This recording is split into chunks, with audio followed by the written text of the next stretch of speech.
میلاد منائیے مگر ادب کے ساتھ، جلوس نکالیے مگر ادب کے ساتھ۔ عید میلاد النبی کے جلوس کا بڑا ہی دلچسپ پس منظر ہے، اور ہم اس اکثر کو نہیں پتا کہ پہلی دفعہ عید میلاد النبی کا جلوس کب اور کہاں منعقد ہوا۔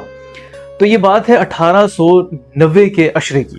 اس وقت راولپنڈی میں مسلمانوں کی تعداد کافی کم تھی، یہاں اکثریت سکھوں اور ہندوؤں کی تھی۔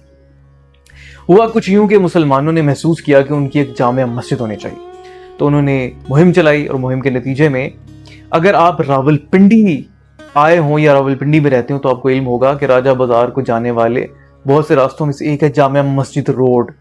وہاں پر انہیں ایک پلاٹ ملا، اور وہ پلاٹ ڈھلوان سا تھا، تالاب سا تھا۔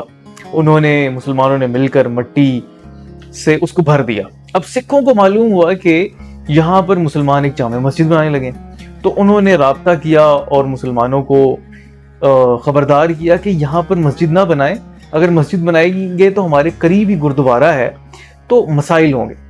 خیر مسلمانوں نے طے کر لیا تھا کہ ہم تو یہ بنائیں گے مسجد، تو اب مسئلہ ہو گیا۔ انہوں نے پھر پیر مہر علی شاہ صاحب گولڑا شریف والے، وہ اس وقت یہاں پر ایک بڑے مذہبی رہنما تھے اور بڑا اثر و رسوخ رکھتے تھے، ان سے رابطہ کیا اور ان سے کہا کہ ہمارا یہ مسئلہ حل کروائیں۔ وہ تشریف لائے، انہوں نے مذاکرات کروائے اور سکھوں کو یہ باور کروایا کہ دیکھیں جی آپ کو کوئی پریشانی نہیں ہوگی مسجد بنانے میں۔ وہ مان گئے اور جناب مسجد بننا شروع ہوگی۔ 1901 یا 1906 میں مسجد مکمل ہوئی۔ اس وقت کہا جاتا ہے کہ بادشاہ ایوب خان جو کہ معزول بادشاہ تھے افغانستان کے، وہ بھی یہیں قریب رہتے تھے، انہوں نے بھی اس مسجد کو بنانے میں بڑھ چڑھ کر حصہ لیا۔ انہوں نے اور پیر مہر علی شاہ صاحب نے اس مسجد کا افتتاح کیا۔ سکون کے ساتھ وقت گزرتا گیا، سکھوں اور مسلمانوں میں کوئی تنازع نہیں ہوا، بلکہ سکھوں کا ایک جلوس گزرتا تھا گرو ارجن سنگھ کا، اسی راستے سے ہوتا ہوا باغ سرداراں کی طرف۔ باغ سرداراں راولپنڈی میں بڑی مشہور جگہ ہے، اور اس کو باغ سرداراں بھی اسی لیے کہتے ہیں کہ وہ سرداروں کا باغ تھا، اور وہاں پر ایک گردوارہ آج بھی موجود ہے۔ تو یہ جلوس سیدھا اس گردوارے کی طرف جاتا، تو مسلمان اسی جامع مسجد روڈ کے اوپر جو ہے سبیلیں لگایا کرتے تھے، اور راستے میں سکھوں کو جو ہے ان کی آؤ بھگت کیا کرتے تھے۔ اب بڑے اچھے طریقے سے وقت گزر رہا تھا کہ 1926 میں سردار موہن سنگھ جو اس وقت راولپنڈی کی میونسپلٹی کی چیئرمین تھے، ان کا ایک پلاٹ تھا مسجد کے بالکل پاس، انہوں نے وہاں پر سینما تعمیر کروانا شروع کر دیا۔ اب مسلمانوں نے کہا جی بالکل 7 پلاٹ ہے مسجد کے، آپ یہاں پر سینما نہ بنائیں، لیکن وہ بھی بضد تھے کہ میں تو بناؤں گا۔ اب مسلمانوں نے کیس کیا اور مسلمان کیس ہار گئے۔ اب مسلمانوں کو اور غصہ آیا، اب وہ کہیں کہ کیسے اڑپ پھنس کی جائے، تو انہوں نے یہ طے کیا اور مسلمانوں نے سکھوں کو یہ پیغام پہنچایا کہ گرو ارجن سنگھ کا جو یہاں سے جلوس نکلتا ہے، اب جب وہ یہاں سے جائے گا تو مسجد کے سامنے آپ نے بینڈ باجا نہیں بجانا۔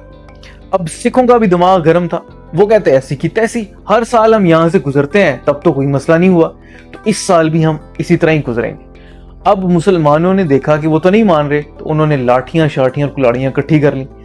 سکھوں کو بھی علم ہوا کہ مسلمان تو کسی لڑائی کے موڈ میں ہیں، تو وہ جو 2-3 ہزار اس جلوس میں ہوتے تھے، اس سال وہ 15,000 ہو کر اس جلوس میں آئے۔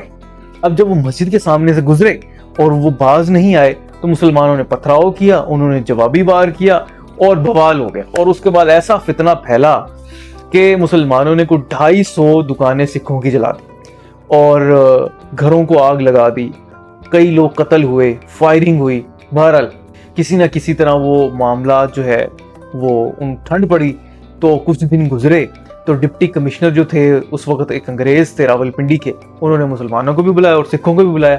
اب انہیں بھی پتا تھا کہ اگلے سال پھر یہاں پر جو ہے تماشا ہو سکتا ہے، تو جب معاملہ سارٹ نہیں ہو رہا تھا تو انہوں نے ایک مشورہ دیا، سکھوں نے تو نکالنا ہی ہے تو آپ بھی کوئی جلوس نکال لیں۔ اب مسلمانوں نے سوچا کہ ہم جلوس کاہے کو نکالیں، نہ دینی تعلیمات ایسی ہیں، نہ کوئی روایات ہیں، عیدیں ہوتی ہیں تو اس میں بھی نماز پڑھ کے گھروں کو چل دیتے ہیں، ورنہ قربانی کر لیتے ہیں۔ اب جلوس کی تو کوئی صورت سمجھ نہیں آ رہی، تو بہرحال ان کے ذہن میں ایک بات آئی۔ اس وقت 12 ربیع الاول کے دن کو 12 وفات کا دن کہا جاتا تھا، اس لیے کہ یہ متفق علیہ تھا کہ نبی اکرم صلی اللہ علیہ وسلم 12 ربیع الاول کو اس دنیا سے چلے گئے تھے۔ تو انہوں نے کہا جی ہم اس دن جلوس نکالیں گے، اور پھر وہ کچھ جلوس نکلا۔ اس وقت راولپنڈی میں صرف 1 لاکھ لوگ رہتے تھے، اور